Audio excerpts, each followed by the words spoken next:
প্রিয় হুজুর,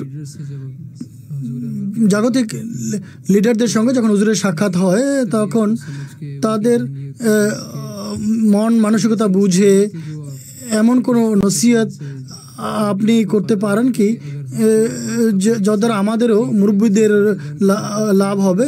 যদি কখনো কোনো রাজনীতিবিদের সঙ্গে কথা বলার সুযোগ ঘটে তখন কিভাবে আমরা তার হৃদয়ে প্রভাব সৃষ্টি করতে পারবো? প্রত্যেকের ব্যক্তিগত অভ্যাস স্বভাব থাকে, কিন্তু নীতিগত বিষয় হলো তোমরা মুরব্বিয়ান মুবাল্লিগিন, তোমরা আহমদী, দলিল প্রমাণ আছে তোমাদের কাছে, যুক্তি প্রমাণ তোমাদের হাতে আছে। যদি নেকি এবং তাকওয়া থাকে তাহলে কাউকে ভয় পাওয়ার কোনো প্রয়োজন নেই। সত্য এবং সঠিক কথা বলো আর ভারসাম্য বজায় রেখে বলো, তাহলে তাকে অস্বীকার করতেই পারবে না।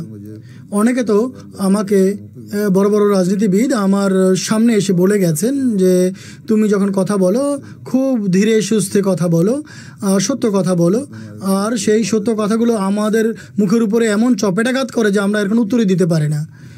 এটিও একটি প্রতিক্রিয়া।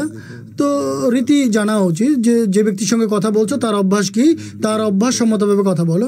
যদি শুধুমাত্র আপত্তি করো, যদি সত্য না থাকে, হিকমত না থাকে, এই জন্যই আল্লাহ তাআলা মুআইযাতুল হাসানা বলেছেন তবলিগের জন্য, এবং প্রত্যেক ক্ষেত্রেই বলছেন যে তোমাদের কথা যেন প্রজ্ঞাপূর্ণ হয়।